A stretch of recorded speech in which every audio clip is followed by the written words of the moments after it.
Hi everyone, today we got Kia here. He's one of the best trainers out there that I know of personally. He used to train in Ritz-Carlton. Now he's got his own gym and doing personal training both online and in person. Kia, thanks for coming today. So Thanks. let's just go through some of the credentials you have, because I know you've been doing this for a while now. My bachelor's and my master's in kinesiology. I'm a certified nutrition coach, bunch of other certifications as well, but yeah, those are the main ones. That's good. That's good to know. So right now everyone's at home, and I know for myself working out has been a challenge because you can go to the gym and you got to do it alone. Right now I set up some home gyms, so I'm working out from home. But I know a lot of people don't have equipments in their own place, or they can't have access to anything.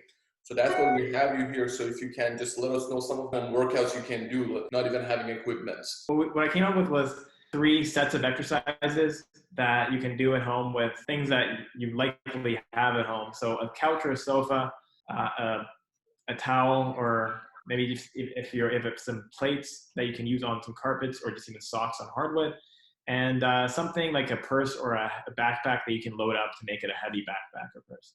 Right, okay. So right now, So we're gonna have a couch, we're gonna have a weighted backpack and towels. And yeah, you come up with a few moves, so let's go through them now. so 3 exercises you could do is one is a push-up. So if push-ups from the ground are a little bit too challenging for you right now, you could still use the armrest on the side of the sofa or couch to just make that a little bit easier for you, so you're still doing good form. That works your chest, shoulders, and your triceps. And then the next one, you do like a split squat, so you can put one of the feet back on the couch, so one foot's elevated, and now you're doing a rear foot elevated split squat, and that works like the quads, the glutes. So with that, really, you don't really need to worry about too much about the knee going forward. Just keep straight back, leans forward slightly, and make sure you're using the front leg as much as possible, because that's the leg that we're working. Right, and you should avoid hitting your knee to the ground, right? You can, well, it depends on your mobility. Depending on how high your couch is, you might be actually able to bring your knee to the ground, the back knee. Right. Just depends on your flexibility of that back leg. So you'll feel a nice stretch on that back leg as well, which is kind of a good benefit. If you're staying at home, you're working a lot at home, you're sitting in a seated position, it's going to actually act as a bit of a stretch for you as well. Okay. And the next one?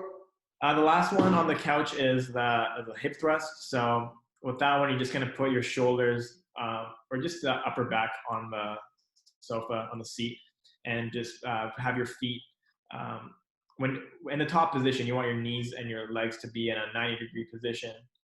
So that's going to work your glutes, predominantly your glutes. So if you do feel it in your back, you just got to make sure you keep your abs tight. But that we're working the glutes with that one. So right now, how many of these do you do? Like, do you do like 3 sets of 10? So I would start with doing maybe, I don't know what everyone's fitness level obviously is. Bodyweight exercises can be pretty challenging for a lot of people.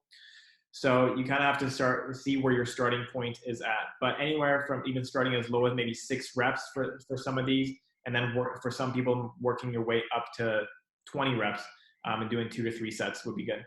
Okay, perfect. So these are the exercises so far. Moving on to a backpack. So the backpack's really cool because it's an adjustable weight, sort of. So you can load up your textbooks, your old laptop, your food, water bottles in there to give it as much weight or as little weight as you want. So for the first one, you can just hold the backpack, or even put it on your back and do some squats with it. So with that one, you're just going to set up in the stance that's actually comfortable for you. There's no one perfect stance for that, but you want to at least make sure you're hip width apart. Keeping your back straight and your abs tight, and making sure that you're pushing through your quads and your glutes to work the legs on that one. Right, okay. The next one is like an overhead press. So that's going to work your shoulders as you're pressing the backpack up overhead. So that's going to work the back of your arms, your triceps, and your shoulders. Again, with that one, you want to make sure that you're keeping your abs tight, keeping your rib cage down so your back's not arching too much.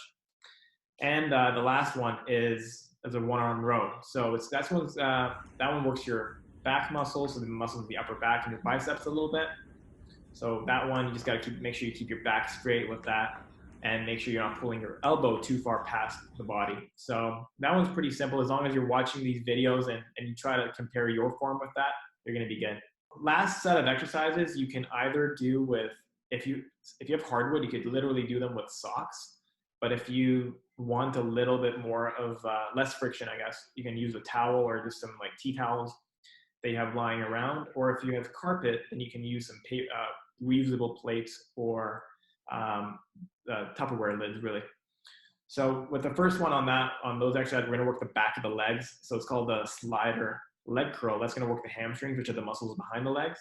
So you just lie on your back, lift your hips up, and then you're going to bring your heels to your butt, and then slowly extend your legs, and that's going to work the back of the legs. The whole time you want to keep your hips elevated so you're not touching the ground.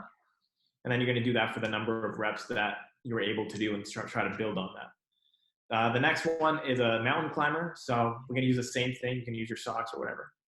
That one's going to work your shoulders, and just by holding you upright in that position, you're going to work the arms a little bit, but predominantly we're going to work the core muscles here. So making sure that as you're going through the movement, you're not moving your hips side to side of it at all. So you're keeping imagine you got a glass of water on your back.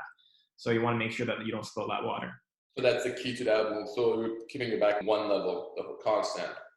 Exactly. And if you do it that way, you'll get a lot out of it. But if your body is moving all over the place, you might actually not feel the exercise where you're supposed to. So how many reps of this one? So with that one's generally going to be an easier one for people again. I think, again, if it's too hard, you can elevate your hands onto your couch for this one as well. I would start with maybe 6 to up to 10 reps per side. Or you can maybe just time yourself for a minute and saying, okay, I'm going to set a timer for a minute and I'm going to keep doing this for a minute. Okay. Last one's a reverse lunge with the slider. So this is going to make sure that this is going to work your legs, your glutes, and your thighs. So having the slider there actually prevents you from, makes the exercise a little bit harder. So you're not going to be able to use your back leg at all to help you get back into the stance position. So you're going to be working that front leg a lot more than you would be in a regular reverse lunge. So it's a really good exercise. How many do you do on each side? Again, I'd start with maybe 6 per side, depending on your fitness level. Okay. And you can ramp it up to maybe even 20 per side. And then you do obviously, yeah, so 2 to 3 sets. And then you can also do these for time as well. So all these exercises, you could really set a timer, say I'm going to do 30 seconds or a minute of each, and set your own workout that way. That's perfect. Well, thanks a lot. I know I'm going to be using these right now just to see how they go. You're welcome. And hopefully we'll get you up next time for some great exercises. Love that. Thanks so much. I appreciate it. Have a great day.